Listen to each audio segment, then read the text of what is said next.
A deadly and highly infectious disease is surfacing in China, but it's not the pandemic you're thinking of. Among the confirmed patients, one has died.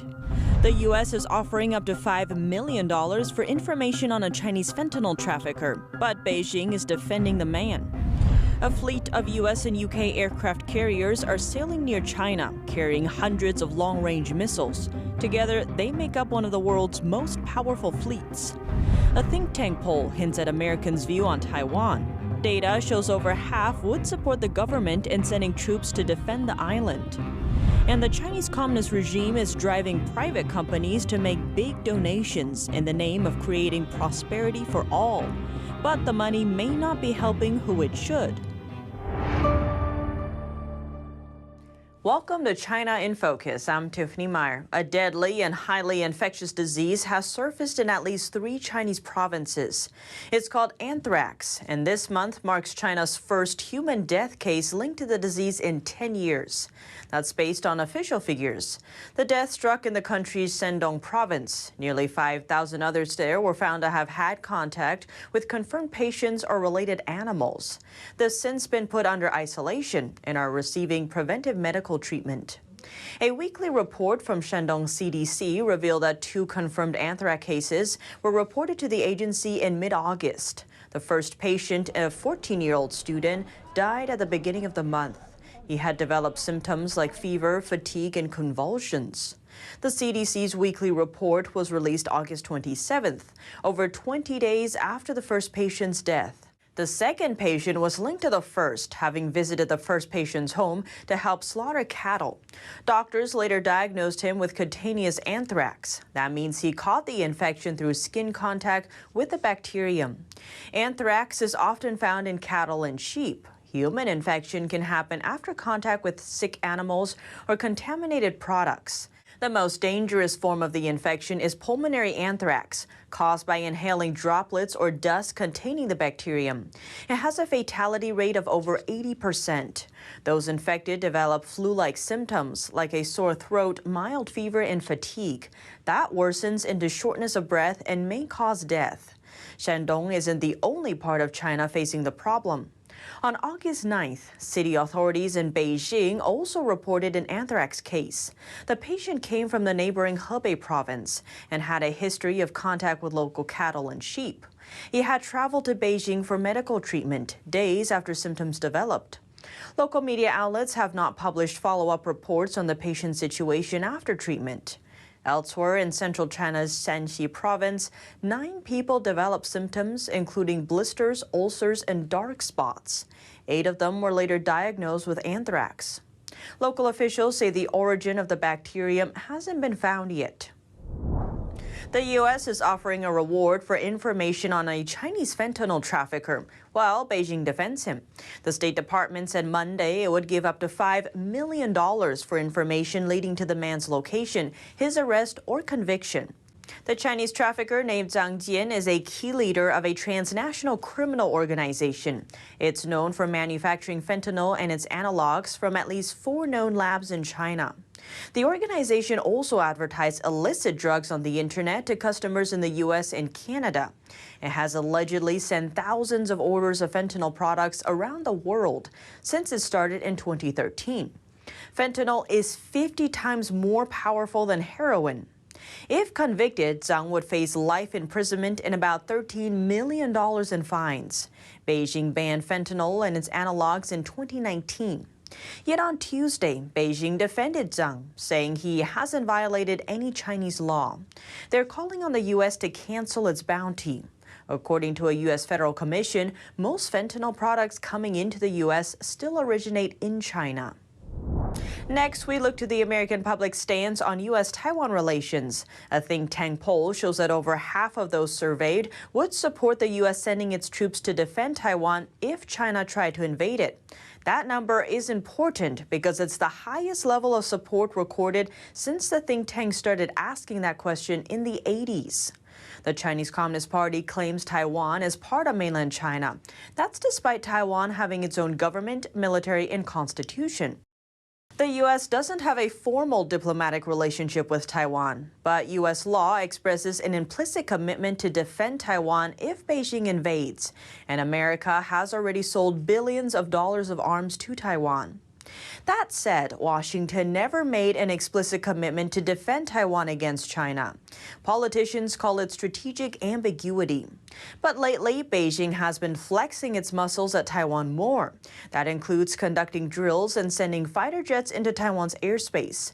And there's ongoing debate about whether it's time now for the U.S. to make its stance clear. A fleet of U.S. and U.K. aircraft carriers are sailing near China. It's one of the world's most powerful fleets, carrying hundreds of long-range missiles. It boasts more firepower than most countries reserve in their entire naval force. NTD's Don Ma has more.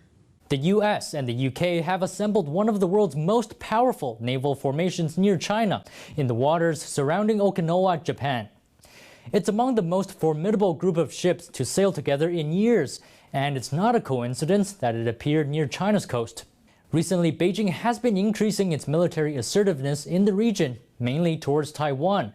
The joint US-UK move indicates a potential warning to China's Communist Party, or CCP, that upsetting the status quo in the region could be matched with a powerful response.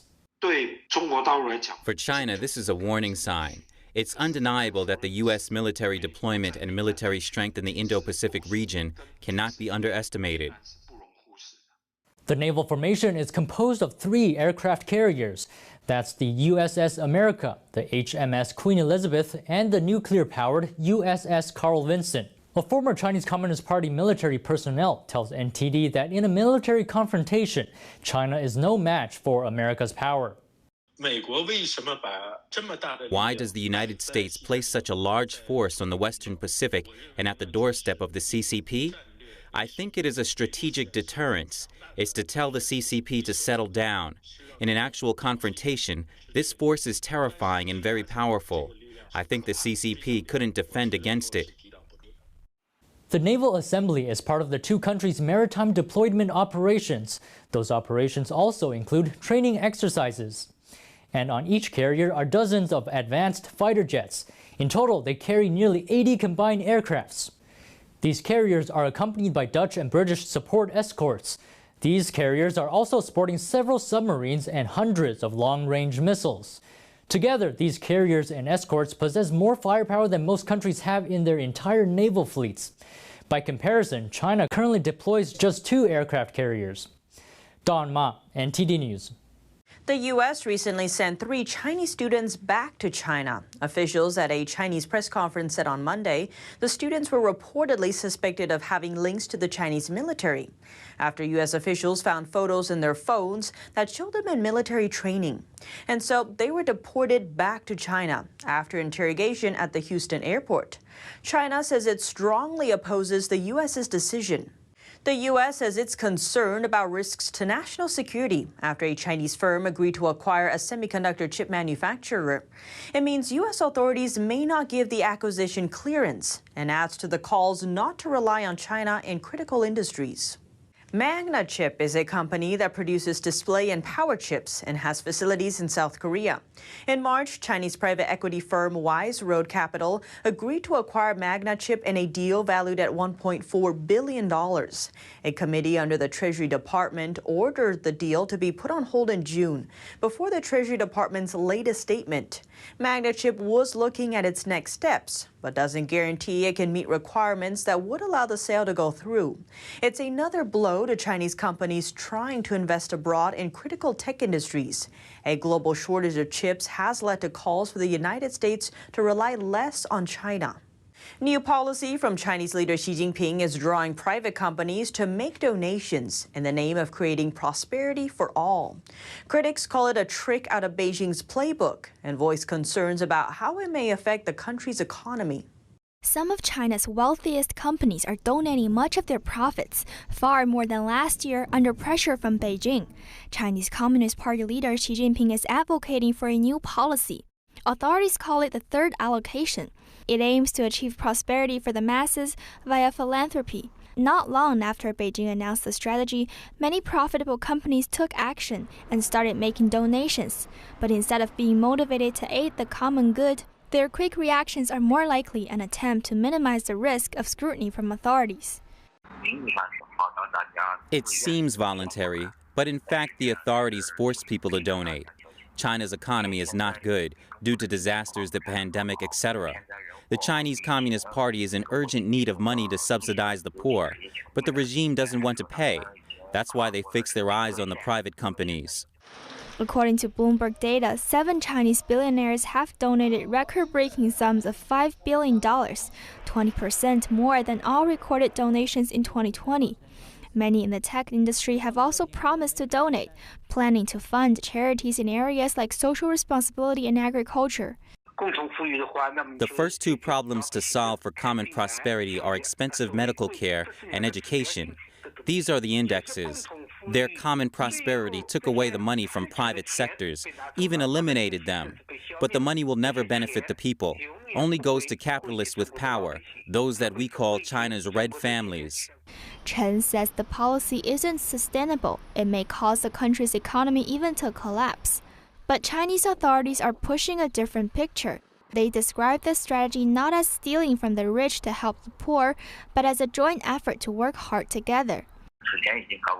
This has happened many times. They have this or that excuse to make private companies suffer great losses. That severely jeopardizes their motivation. Critics say if China's private businesses shall fall, people will lose their jobs, meaning the rich will become the poor and the poor will get poorer. One of China's biggest stars has been erased from Chinese video platforms, making her the latest public figure to be targeted by Beijing. The move is part of the regime's clampdown on celebrity culture. A Chinese filmmaker tells NTD what's going on behind the scenes. No matter how popular or influential you are in China, as long as the CCP wants, it can simply pinch you to death. This is what filmmaker Shi Yuge recalls after spending years in China's entertainment industry. Now he's telling NTD what's behind the scenes of China's latest celebrity crackdown. Recently, Beijing has taken action against online fan culture and has punished celebrities for tax evasion and other offenses. One of China's most popular stars, Vicky Zhao Wei, appeared to be the latest target of an internet takedown. All her films and TV series have been removed from Chinese video streaming platforms. Other websites stripped her name from films that credit her as a director or producer. Popular Chinese social media platform Weibo removed Zhao's fan page, and her fellow celebrities all appear to be taking down their social media posts relating to Zhao. The CCP could wipe you off the earth. Even if anyone remembers your name, no one dares to mention you. That's a form of state terrorism. Zhao's sudden cancellation was reportedly prompted by an order from Beijing, but was done seemingly without reason. Other well-known Chinese celebrities are facing cancellation too. For one, Taiwanese actress Ruby Lin Xinru, her film and TV studio has shut down.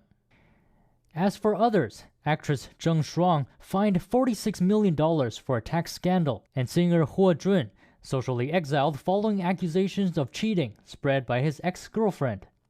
While Canadian Chinese singer Chris Wu and TV actor Qian Feng were both accused of rape and sexual assault, Shi Yuge says the celebrities could have been targeted for a number of reasons. First, Chinese entertainment is far more complicated than anyone could imagine. Shi says that's because many film and TV studios in China are backed by members of the regime's leadership or other billionaire business people. For them, these studios can be used for money laundering. Shi believes this is especially common for members of the Chinese Communist Party. On the surface, the CCP is clamping down on celebrities, but it's actually also clamping down on the political forces behind them.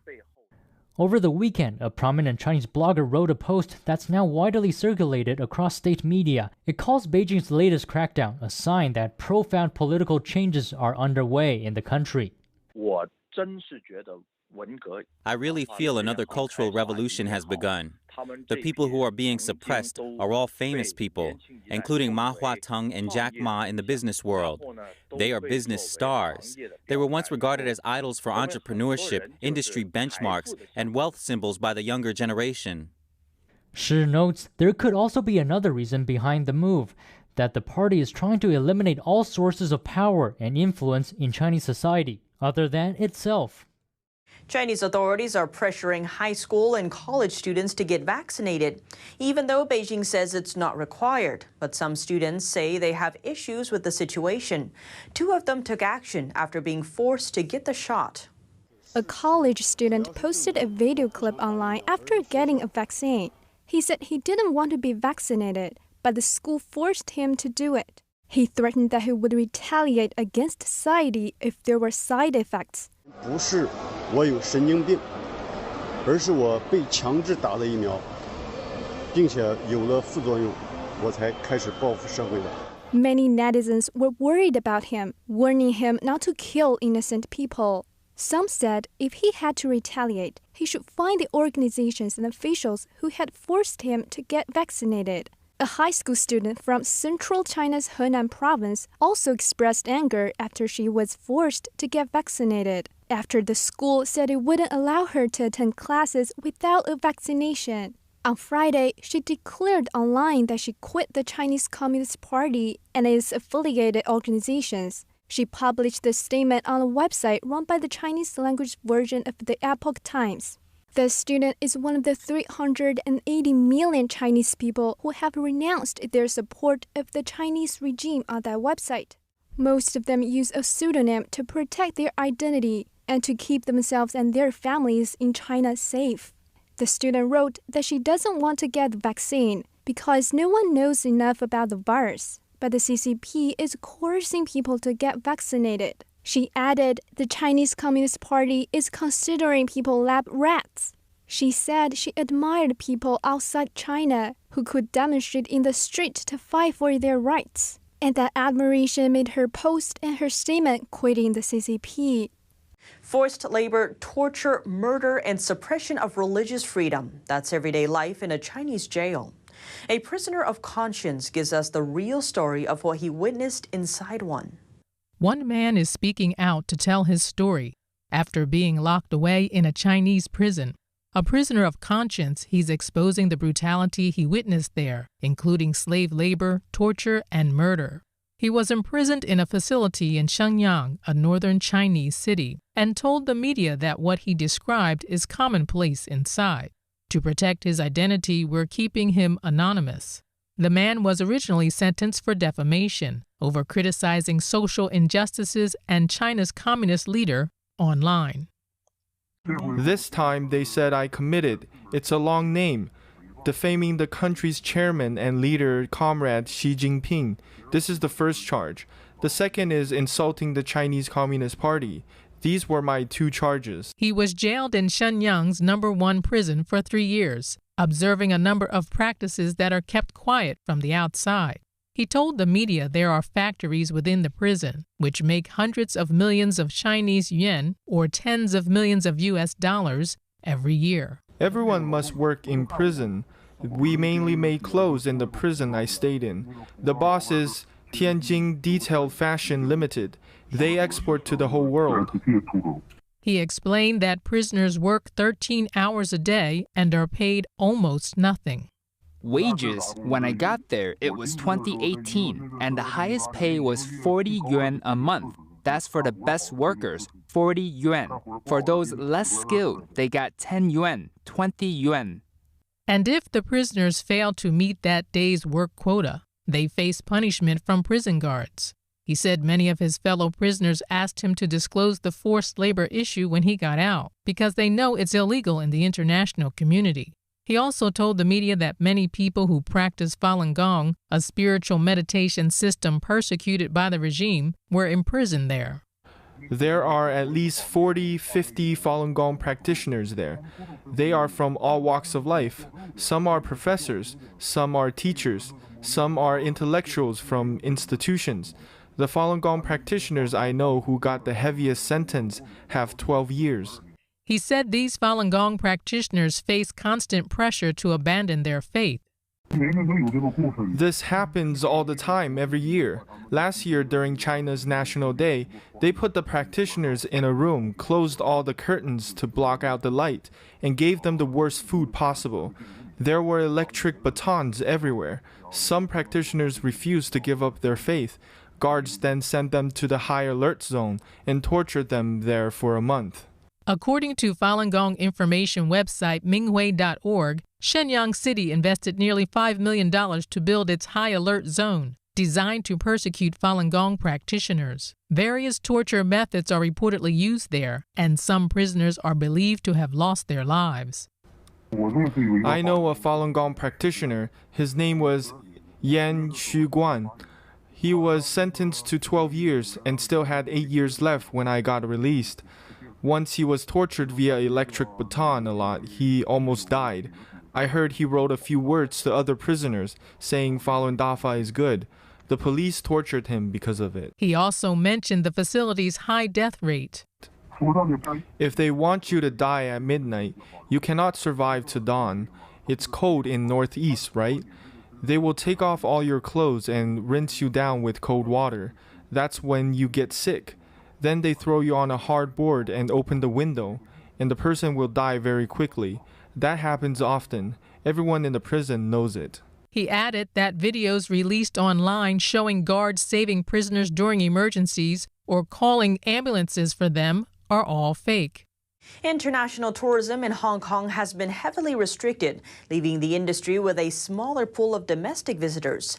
But new luxurious campsites are now benefiting. NTD's Andrew Thomas reports.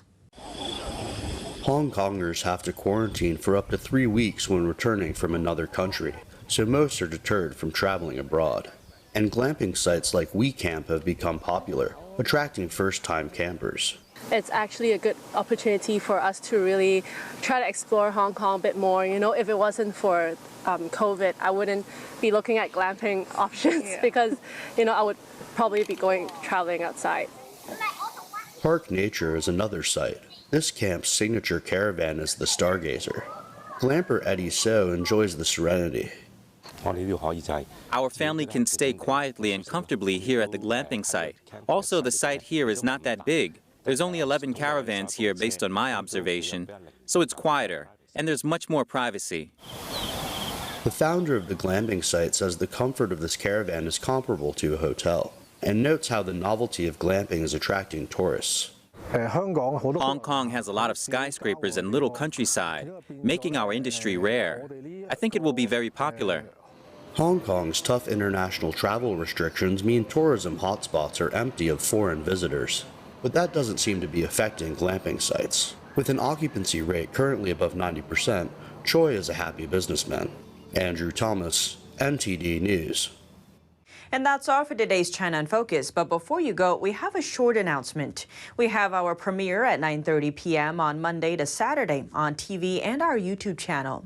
NTD is available on many platforms, including cable TV, satellite, and over-the-air TV across the U.S.